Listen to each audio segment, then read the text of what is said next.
Guys, one piece of advice: marry beautiful women. Ugly, short or tall, blonde or brunette, whatever you do, don't marry a woman with a career. Why? Because if many social scientists are to be believed, the risk of your marriage being unstable is much higher. While everyone knows marriage can be stressful, recent research has found that working women are more likely to divorce, cheat more often and have fewer children. When they have kids, they tend not to be happy with it. A recent study in the research journal Social Forces found that women, even those with feminist views, were happier when their husbands were the primary breadwinners. This is not a pleasant conclusion, especially considering that many men, especially successful men, are not attracted to women with similar goals and ambitions. So why not? After all, the typical working woman is educated, ambitious, well-informed, and dedicated. All things that seem good, right? Safe, at least until the wedding. Well, to put it bluntly, the more successful she is, the more likely she will be dissatisfied with you. Sound familiar? Many factors contribute to a stable marriage, including the marital status of the spouse's parents, since those whose parents divorce are more likely to divorce: age, marital status, race, religion, and socioeconomic status. Of course, many working women are actually happily married. It's just that they're less likely than women who don't work. Statistically, this is the crux of the problem. To be clear, we're not talking about high school dropouts handling cash registers. For our purposes, working women have a college degree or higher, work more than 35 hours a week outside the home, and earn more than $30,000 a year.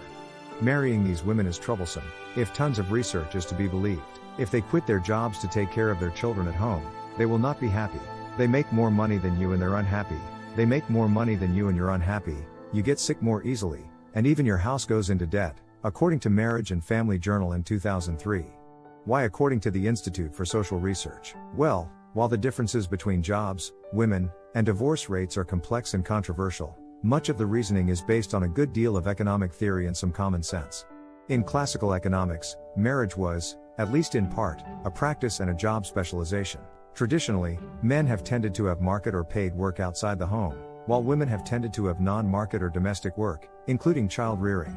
All the work has to be done by someone, and this pairing accomplishes that no matter who's in and who's out. Nobel laureate Gary S. Becker has argued that as work specialization increases in a marriage, such as when both spouses pursue a career, the overall value of the marriage to both spouses decreases because of the need to make life more of the overall work that needs to be done more difficult. Less work is done for the partner.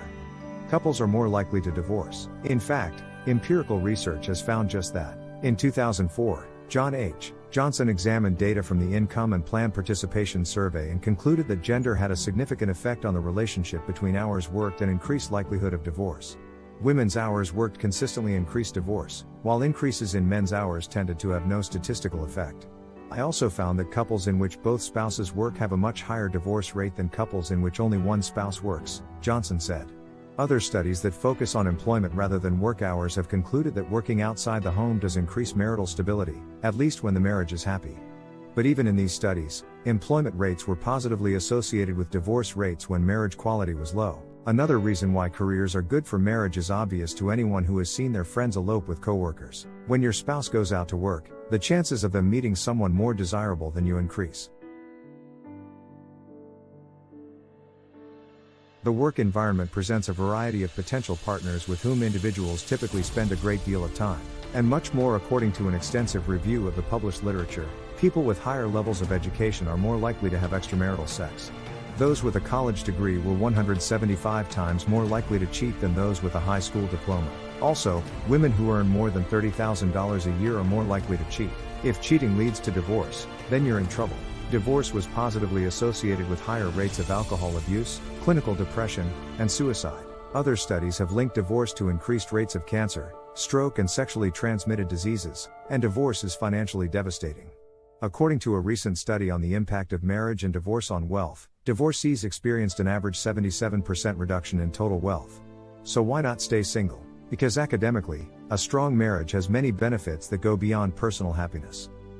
There are also wider social and health implications. According to a 2004 study titled The Benefits of Marriage, marriage is positively associated with better outcomes for children. In these cases, higher adult male income, marriage, and happy marriage were positively associated with health and negatively associated with mortality. In other words, happy marriages are associated with higher incomes, longer and healthier lives, and better adjusted children. A word of caution: But as with any social science research, it's important not to confuse correlation with causation. In other words, just because married people are healthier than single people doesn't mean that marriage confers health benefits. It might just be that healthy people are more likely to marry. A woman with a career has a different attitude from a woman who stays at home and works on her own home. There is an independence about her that actually distances her emotionally from her husband. Whether she knew it or not, it was true. Where a woman's heart beats, you'll find her priorities. Full-time women are in charge of the home. Professional women are in charge of work or business and themselves. When a woman's priority is outside of the home, intimacy between couples ends up suffering. A husband needs his wife emotionally, physically and spiritually. Why shouldn't a husband's needs be ignored for the sake of money? That would be stupid.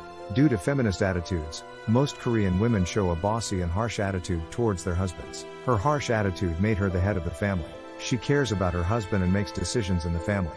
Many husbands recoil from their wives' dominance, unwilling to make waves or unaware that they have ceded leadership to their wives. It's essentially her attitude that makes her a feminist. She may not think she is a feminist, but her demeanor and attitude suggest otherwise. Men and women are different. Likewise, masculinity and femininity. These differences complement and support each other. Men are given power, women are given femininity. Therefore, they encourage each other in their natural roles. In Sweden tops the EU Equality Index thanks to factors such as generous parental leave, subsidized childcare and flexible work arrangements. Economists recently studied how promotions to top jobs affect the likelihood of divorce for each gender. Results: women were more likely to pay a higher personal price for their professional success. The Stockholm University professor and co-author of the study, published earlier this month in the American Economic Journal, said promotion to top political office increases divorce rates for women but not men. And women who become CEOs get divorced faster than men who become CEOs magazine. The paper found that married women were twice as likely to divorce as their male public sector counterparts 3 years after being promoted to CEO. According to a 30-year track record, post-election promoted mayors and councilors double their chances of parting ways with their partners. 75% of those who voted were still married 8 years after they voted, compared with 85% of those who didn't advance. While there is no evidence of a similar effect on men, women doctors, police officers and priests follow this trend throughout their careers. Many couples experience stress and friction when their economic and social roles change, for example through the impact on shared leisure time or assignment of tasks. However, the research team argues that this is often magnified when women are promoted, as this often creates a mismatch of expectations. This is also the power of perception. Who wears pants? Who brings in more money? Men today often find it glamorous at first and want to be seen supporting you and rooting for you. This is a very positive thing. But going a step further, men may have a harder time coping with high income and status when reality sets in. Women don't marry low-income men who want to be stay-at-home husbands. They tend to look for husbands with higher incomes. However, this may not be ideal if you are looking forward to your chances in the job market. All of these are clues to marriages that lead to early divorces. So the advice is for men not to marry career women. Women should know that men value their egos more than anything else, are born to support women, not compete with them, and anything that takes them away from those roles will cause problems. Professional women strive to prove that their egos are just as important and that they can be like men too. Because of this, professional women's marriages don't last long, because they are equal to men, so it is difficult for them to obey like men. We recommend that you avoid these types of women in a long-term relationship or marriage. It will save you a lot of headaches and arguments. Well, let us know what you think in the comments below. Are there any benefits to marrying a career woman now? Give this video a thumbs up and subscribe for more. Thanks for watching.